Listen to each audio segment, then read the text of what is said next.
Age 13 is when I heard Thelonious Monk, and that became like really pivotal because he seemed to make the piano, even though I've been studying it, quote unquote, studying it for 6 years, 7 years, he made the piano feel like I didn't know anything about it because I couldn't get those sounds out of the piano. Brahms, Mozart, Bach, all that, okay, but what Monk is playing, how come I can't find that sound? And that, from that point on, no one ever had to tell me to practice, you know. It was the best resource I could ever have was music, just diving into music, diving into the history of it. And so, you know, from then on, to a degree, I was saved.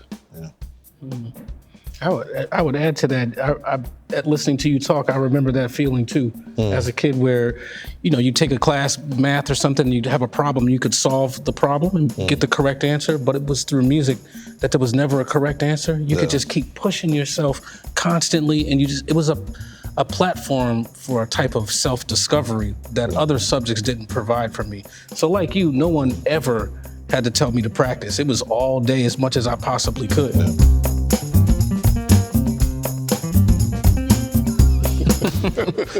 Yes, sir.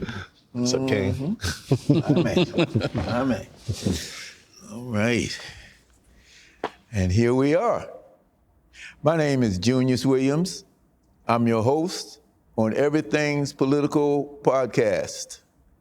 And we got a real special show for you today. First of all, look at our new surroundings. This is Express Newark. Newark, New Jersey, Rutgers University, Newark. I'm telling you, if you ain't been here, you ain't been nowhere. My guest, I don't want to even take a chance on how I'm going to introduce them. I just want you to know who they are.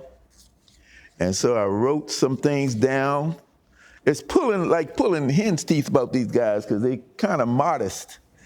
As musicians are. But as you know, we're talking about the power of music in this series. This is series 6, and this is going to be more on that, toward that power. And you're going to see what the power of music has presented just from these two young men that I'm talking to. First of all, Stefon Harris, co-director of Express Newark and tenured professor here at Rutgers University. 4-time Grammy nominee, Doris Duke Artist Award winner, and creator of the musical app called Harmony Cloud, which we're going to get into in a little bit. My friend. It is such a pleasure to be here with you as always. Thank you, sir. And also, having known him as long, but I have to tell you, understated is another word. This is Jason Moran, pianist, artist, educator. He's a MacArthur Fellow. He's a former director of jazz at the Kennedy Center. And he's on the faculty of the New England Conservatory in Boston. Now, one of those things that I said about these two gentlemen, doesn't say enough about him. You're going to hear him playing a little bit. But I'm just glad to have you. Thank you for being here. Always a pleasure. Thank you, brother. All right. I'm not even going to tell how we met. But I might slip it in there. So let's start with Stefon. Stefon Harris is a vibe player, but he also plays the piano, as I have just seen. Not next to this guy. No. He's the man. He's a piano player. He's the man. Well, that's why we got him on piano and you on Exactly. vibe today, not vice versa. So where are you from originally? I'm originally from upstate New York, from Albany, which was a fantastic place to grow up. There wasn't a lot of jazz. Actually, I'm not sure if there was any jazz up there, but there was a lot of great classical music. And my mother is a Pentecostal minister, so I grew up in the Black church. So I had fantastic exposure to the blues, art, soul, just all the things that I needed to nurture my soul. And you told me about your grandfather, Pee Wee Harris. That's right. My grandfather, Pee Wee Harris, he's one of the first African-American DJs to run a radio station in the United States. He booked the Chitlin Circuit. People like Sam Cooke would come by his house and hang out. He booked John Coltrane, James Brown. So there's something that's in the blood that I didn't even know a lot about as a child, but I felt it for sure. I don't know how you did all up there in that cold weather. It's the music to keep you warm. Refugees. Refugees. Okay, so as you know, we're talking about the impact of music, the power of music. Tell us about your musical history. How did you get introduced to playing music, and what did you start on? Well, you know, it's kind of random in some ways. We moved into an apartment, and someone left an old beat-up piano behind in the apartment, and inside of the bench of the piano were a couple of books for kids.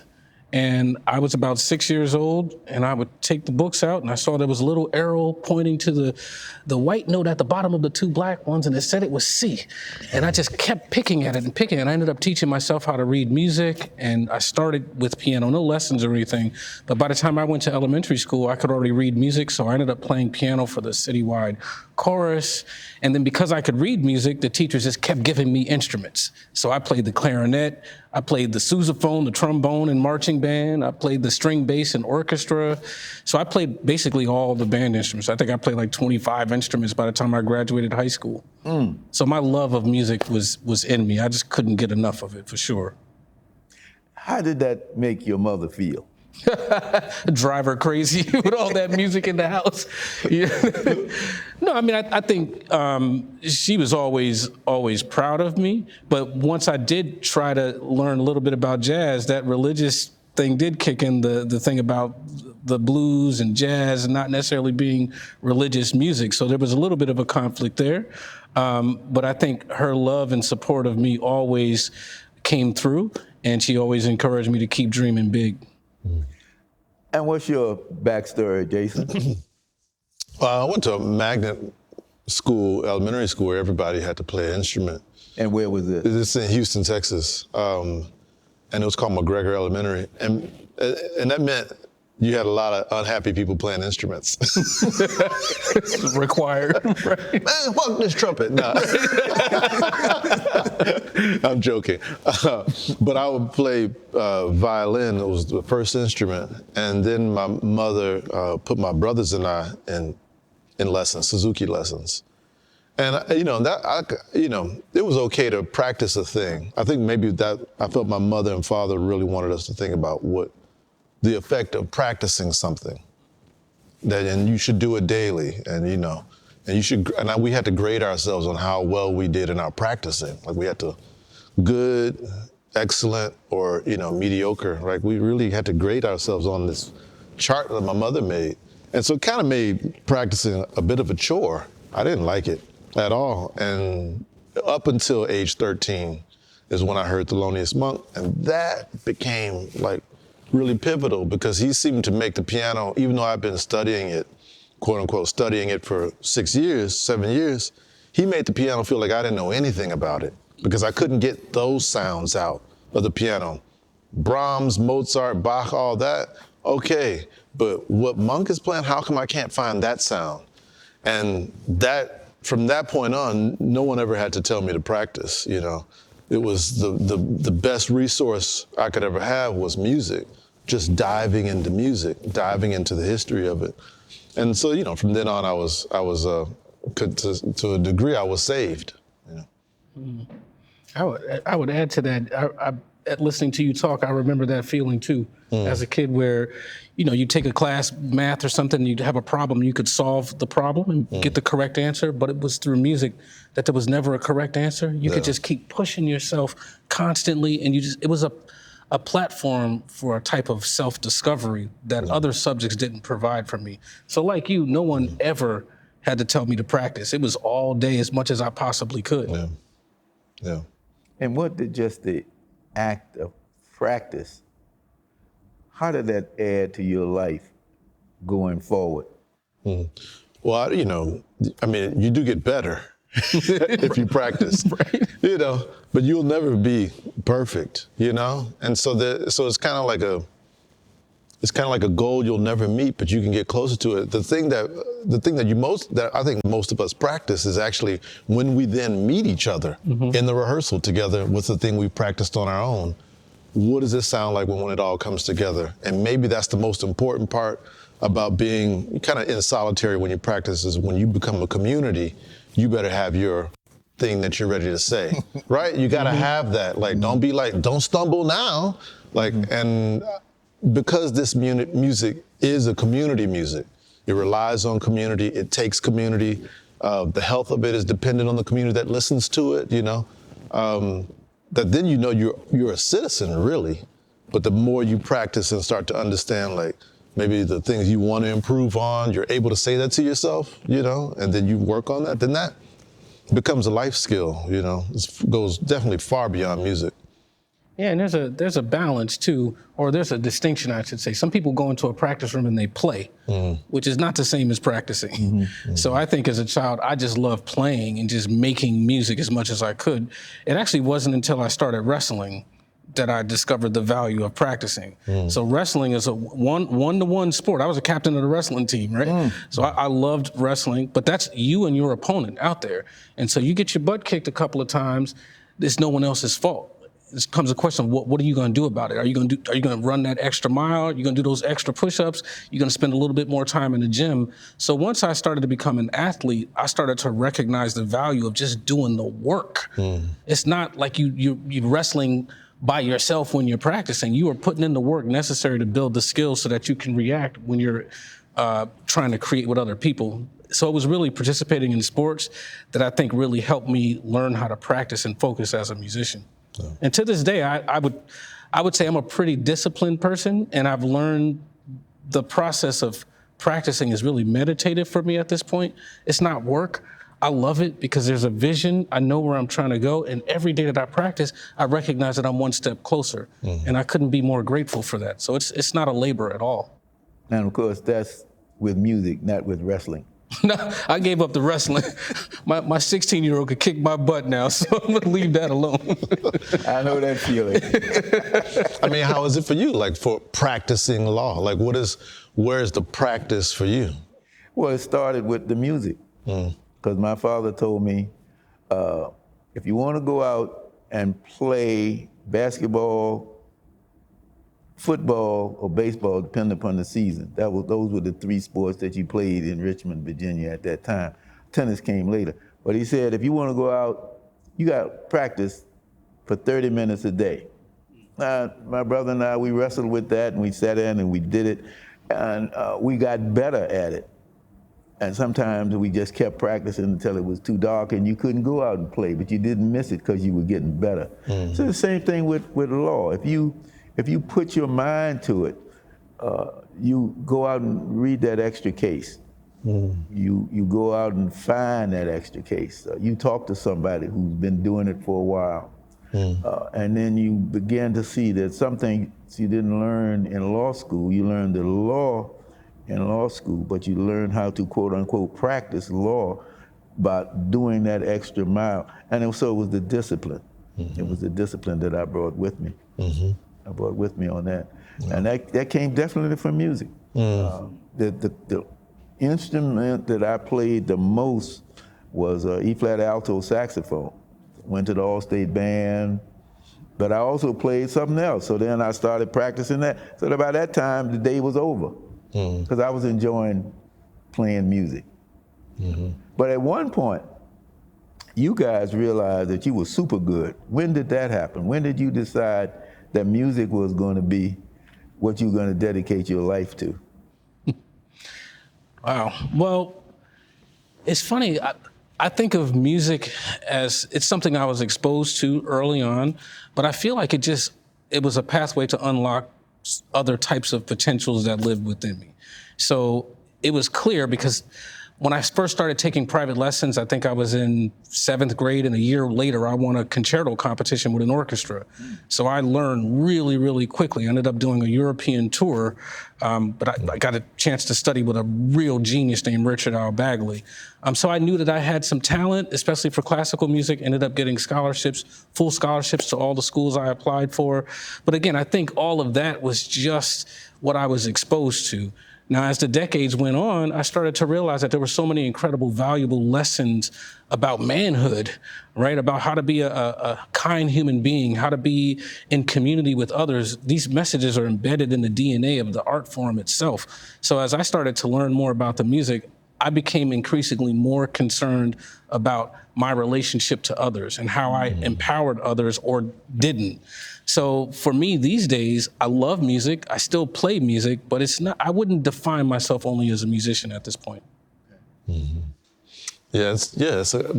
I like hearing that part about as we went to college together, Manhattan School of Music, and so we know both of what it was like in those early days, like the things we had as our goal, you know, the vision that we were on Blue Note Records together. Believe me, for most people, that's enough. Right. Stop. You made it to Blue Note, you know what I mean? And we were there, you know, as young artists, as young people, younger people.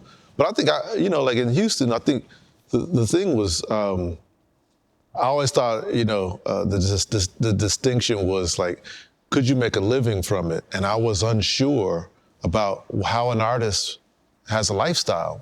How do you raise a family? My parents are not artists in that way. And that was a little bit frightening. And, but by the time I got to Manhattan School of Music, being around a community of people who were just as crazy as I was, meaning they were just as, enthusiastic about the adventure that music was leading them on without knowing how it was going to turn out. Mm-hmm. And I'd say in America, that's very rare that that's presented as an option for a young person. Like, nah, just go for it. What? Like people are looking for jobs and healthcare and 401k and all that kind of stuff. Meanwhile, we were just looking for sound. And the validation sometimes came from the gig, sometimes it came from the pay, but it really came from the community. Mm-hmm. So you knew you were a professional if somebody better than you said, yeah, you sound all right tonight. Then you were a professional. It wasn't because you got paid $3,000. Right. It was like, nah, somebody who you respected really kind of gave you space and then said, all right, man, you improved, you know? Or they gave you some criticism that helped you become better. And those are the moments that for me, like started to turn like, oh, okay, you know what, this is what maybe my life is gonna be like. Mm-hmm. And I'm up for it. That reminds me, like I often tell students that it's important to protect your love of music from commerce. Like that love and joy for music that I had as a little kid, that I had in college, I still have that to this day. Mm-hmm. Every day when I wake up, I go to the piano and I'm excited to learn something. Even through the pandemic, I lost close friends like a lot of us did. It was a very difficult period, but I gotta say, I still woke up every day, went to that piano and was filled with joy and gratitude as a result of having the opportunity to be in a creative art form like this. Right. So it's something that is transformative. It doesn't matter whether you want to become a musician or not. That's not the point at all. I think just people having the opportunity to be present, to be still, and to be deeply steeped in the science of empathy and listening is an incredible experience that I want for everyone. That's why I love being a teacher. When did the blues meet you?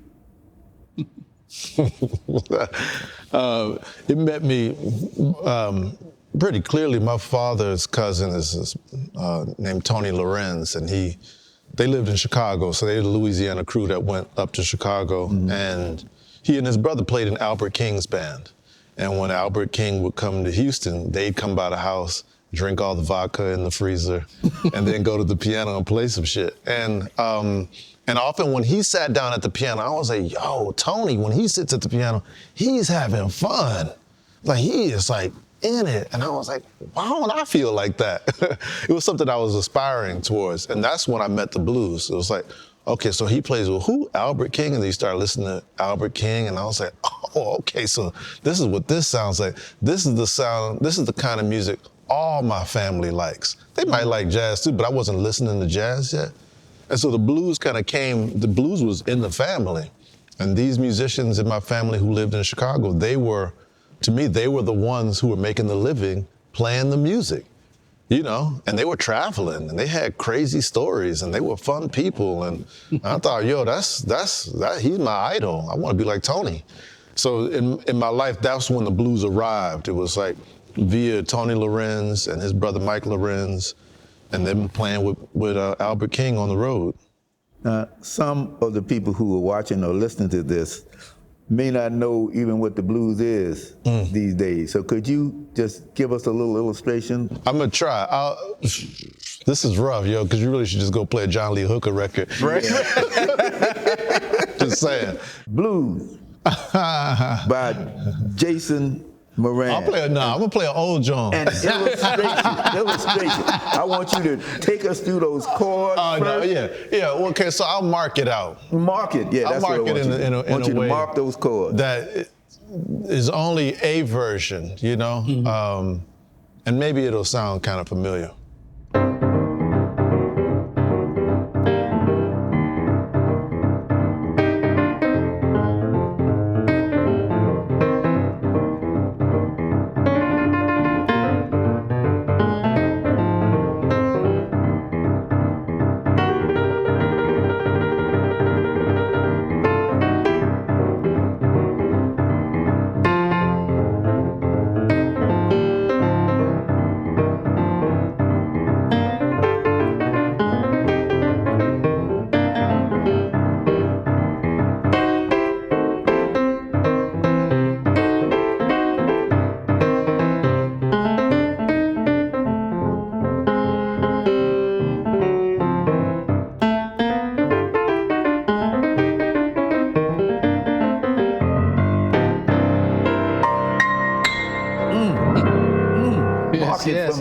Mark it for you? Okay. All right, so I'm you gonna mark. Forgot. You Okay, forgot. yeah. I knew that was gonna happen. Yeah, I'm sorry. All right.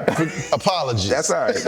One. The blues is about the one. And the one is the root. And the thing that makes blues, I'd say, one of the aspects that makes it the most profound and the most humbling is you have to face yourself over and over. You can't hide. It doesn't shift. It says, this is the one. This is the one, and this is the one. You got to come back home over and over. So you kind of got to look in the mirror. So this is one.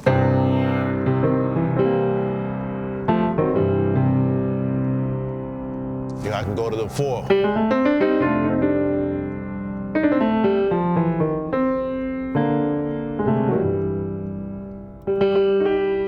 I can go to the 5. That's like the top of the mountain before I roll back down.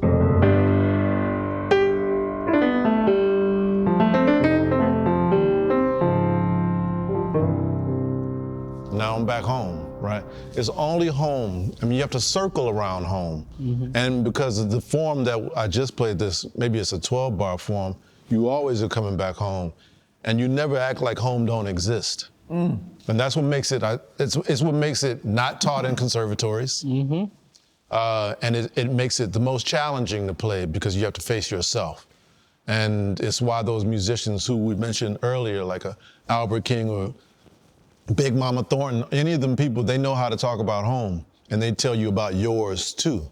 But they're not afraid to share it. So that's what makes it maybe the most humbling of forms of music. I never heard it put like that. Sure.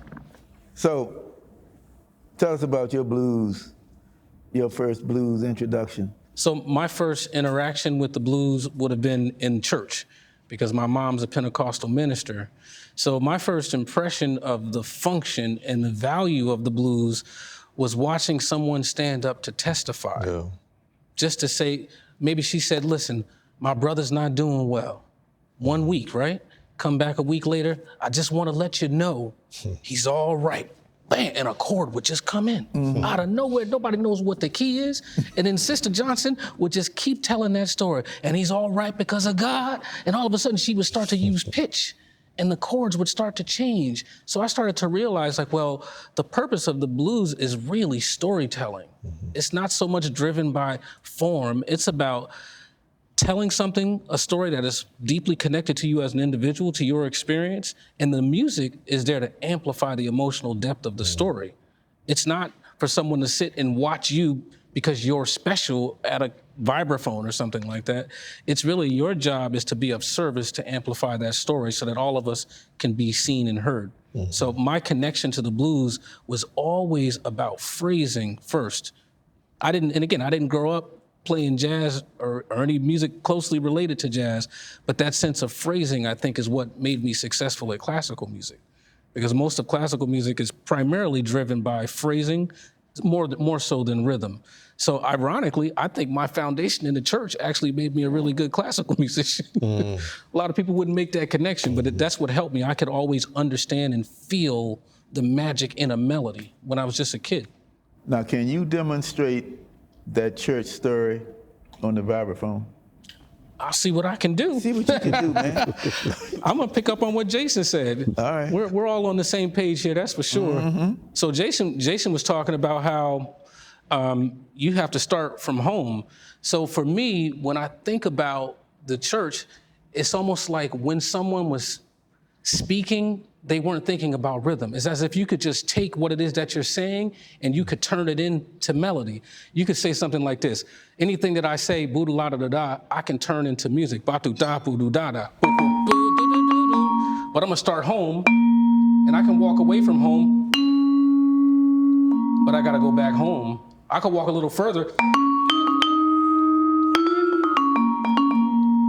I can go downstairs for a second. I can go all the way up here.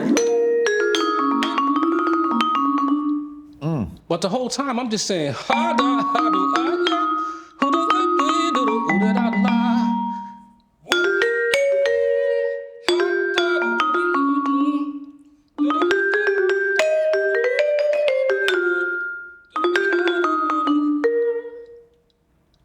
Basically, I'm saying who do do do do do.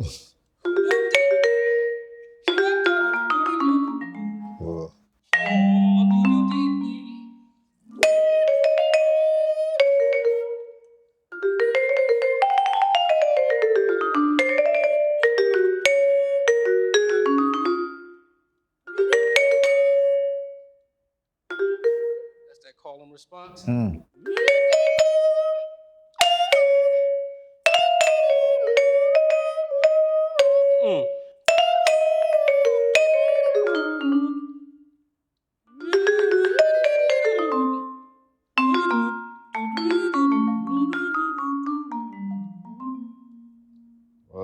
Now, that was beautiful. Don't go.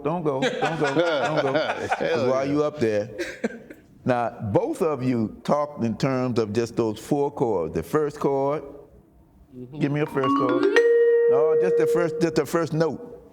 There you go. The 4th chord is with that 1 note. And then the 5th chord, and back to home. All right, now that's the structure of the blues. These guys are so fluent with the jazz and with the blues, they just went on to blah, blah, blah, blah, blah.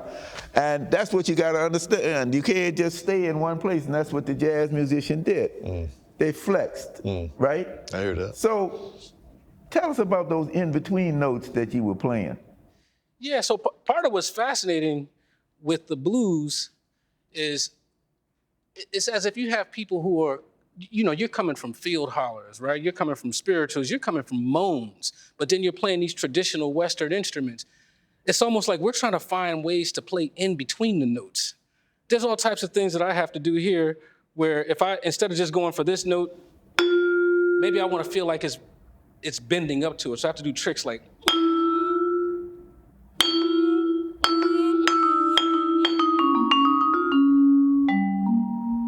so I'm trying to find ways to make this thing sound more human, right? The instrument is almost a burden in a lot of ways.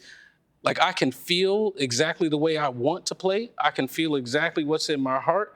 And then I gotta practice and figure out ways to make this thing sing the story that's deeply embedded in my heart. It's not an easy thing. You were asking about practicing earlier. I think that's what's at the heart of practicing. I don't think I answered your question though. How you choose them notes. Oh, how do I choose the notes?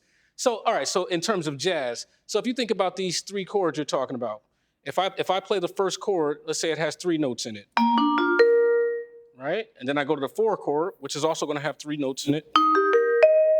And I go back to the 1. And then I go to the top of the mountain, like Jason said.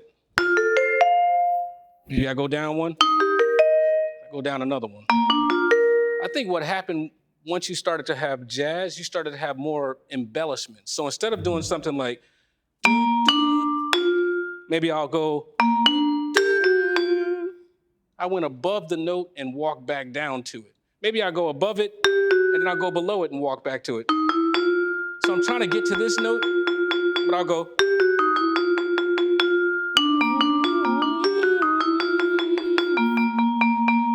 Instead of going right to the 1, I can go below it and above it.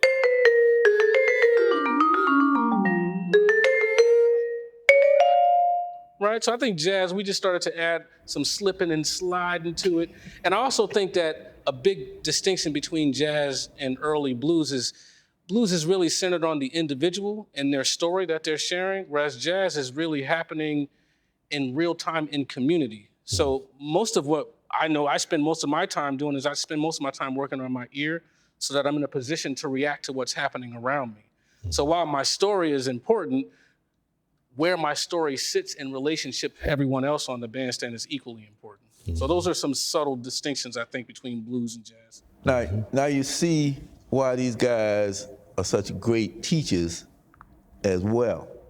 That was both fantastic demonstrations. Now I want you to demonstrate one more thing. This is something that you probably don't realize comes from the blues constantly, and you hear it in so many music. Talk to us about the dominant 7th, and give me a dominant 7th progression, please, so the people out there can know what they've been listening to and know what to call it. When you go to church this Sunday, you can say, hey, that's a dominant 7th. Okay, I'm gonna ask Jason to help me out with this. All right. So most chords, when we start to think of them, in their most pure form, they're called triads. They just have 3 notes, which doesn't have a lot of tension. Blues needs a little bit more tension. So if you add 1 more note above it, if I'm going up the scale, it would be this pretty note, which doesn't have a lot of tension, right? The blues takes this note right here and goes down 1, which gives it, that's called a dominant 7. And most of the times in Western harmony, they're gonna say you can't sit on a dominant 7. A dominant 7 wants to go somewhere. But the blues lives in that space of tension. That's So right. we actually take that dominant 7 and we're fine with it. If he plays just that,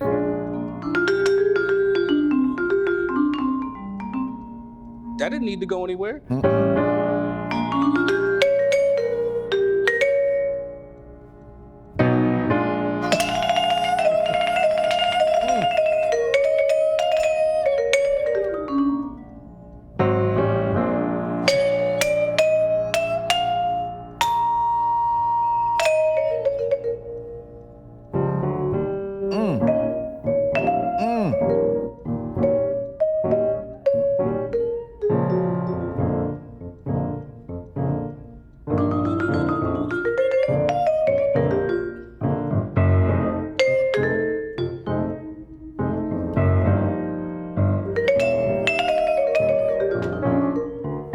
Here comes Junius. Come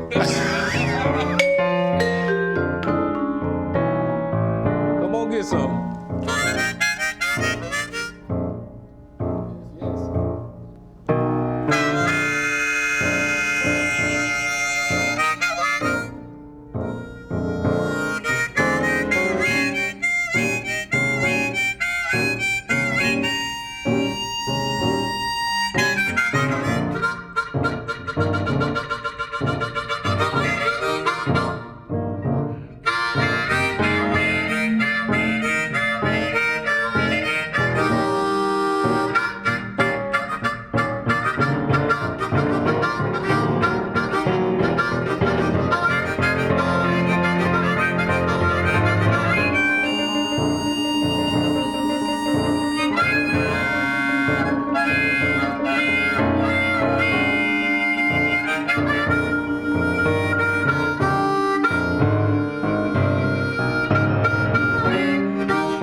Yes, yes.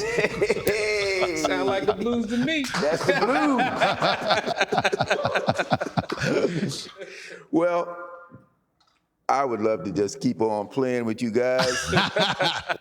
I would love to keep on talking to you, but time is short when you're doing a podcast.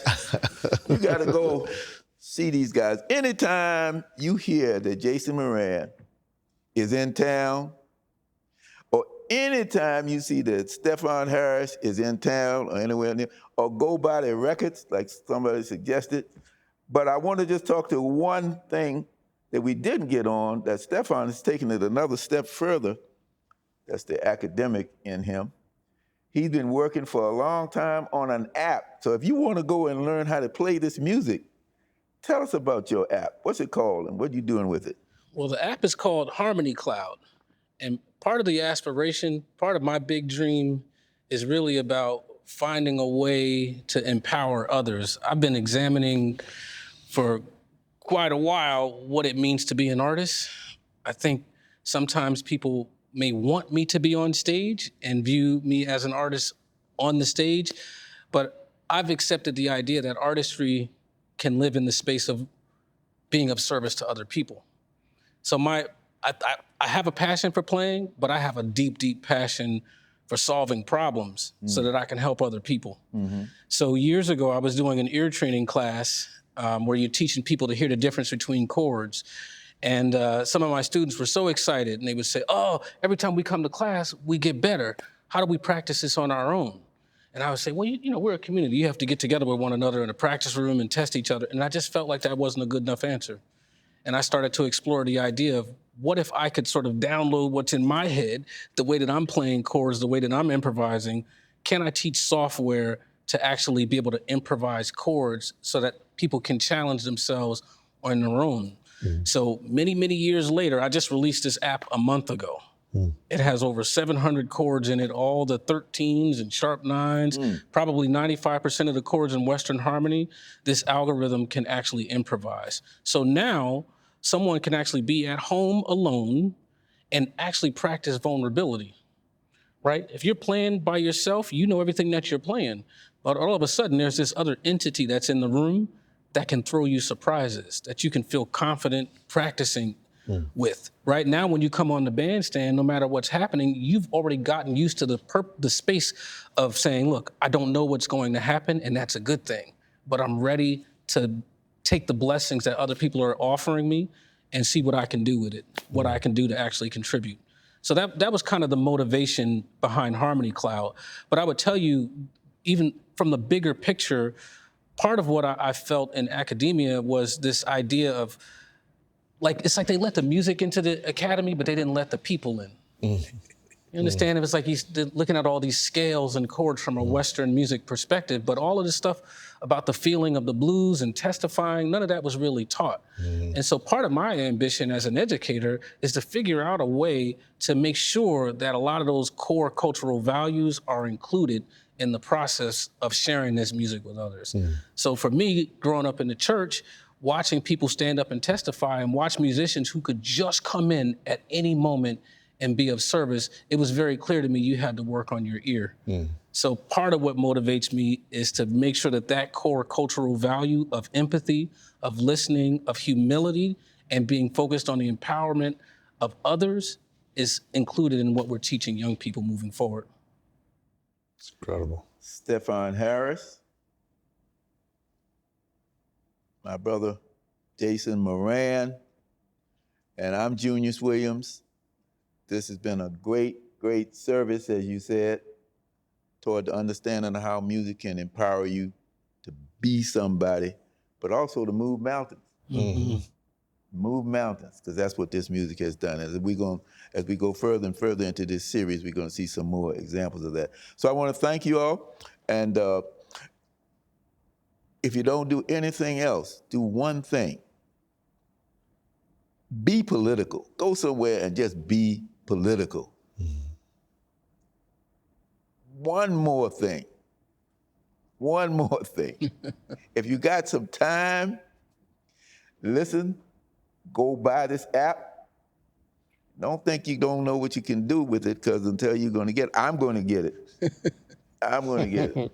And when you sit down and you practice whatever preferred instrument that you have, why don't you learn the basic things you got to learn the keys on the instrument, but this is going to take you to the next step further. And I assure you it's going to be a whole lot of enjoyment. So I'm going to try this again. We come to the end of our program. Thank